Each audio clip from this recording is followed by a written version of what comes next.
In this tutorial, what I'm going to do is show you how to complete a rough draft of the timing of your kinetic typography piece. This will be done entirely inside After Effects.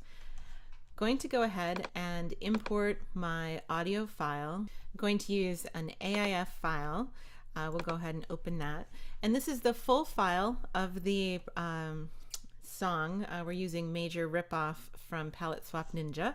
I'm going to go ahead and drop it down into the composition, and we want to work with a shorter version than the overall song itself, so I'm going to use the little spin down arrows to take a look at the waveform here.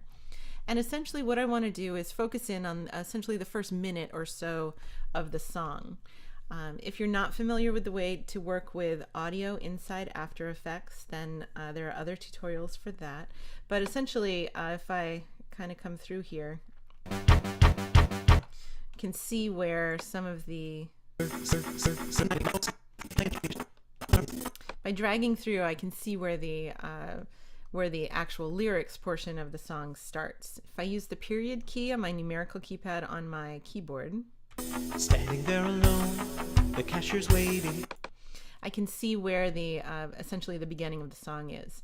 It's right there. So if I back up a little bit, we're going to just use the trim function here so that I can see kind of what's happening. But what I'm going to do is within After Effects, I'm going to use the keyframing of the waveform as a way to sort of phase in the song and also phase it out. I'm going to go ahead and drop a level keyframe here, and then I'm going to back up a little bit and we'll extend the song again, and then I'm going to drop the audio down, and if I press the period key on the keypad, standing there alone, and that gives me kind of a nice little introduction into the piece. I'm going to take this and slide it back so that the fading in of the song essentially corresponds to the beginning of my composition here. And if we just kind of test that out again, standing there alone, and that's sort of a nice way to start things off. And then I'm going to do the same at the end here. So if we press the period key a couple of seconds before the end of the work area,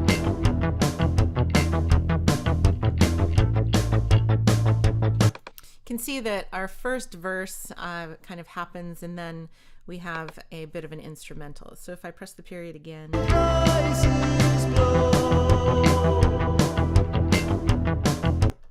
so this is about where the lyrics end, and then what I want to do is just kind of leave enough so that it fades out without sounding too abrupt. So if we end with the blow here,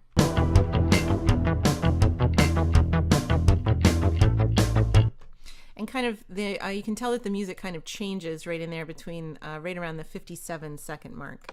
If I come here, and again we want to set a keyframe. I don't want to change the volume in between the keyframe that I have established here and this one, so I'm just going to use the add keyframe button here, and you can see it drops it into place. And then if I go forward about another second,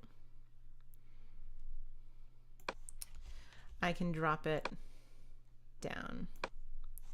And if I move the work area, trim it in a little bit, we'll see how I like the way that this sounds. And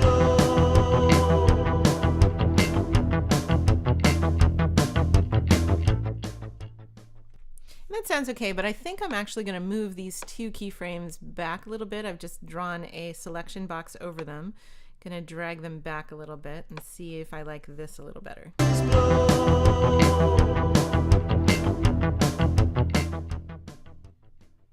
And I like that better. So we're going to kind of line up with our second keyframe here and trim in the work area.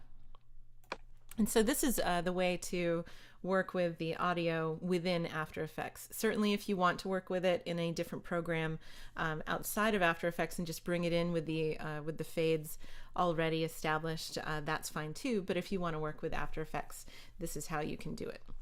going to go ahead and save my file to make sure that we've got our project here. Call it Major Ripoff Example.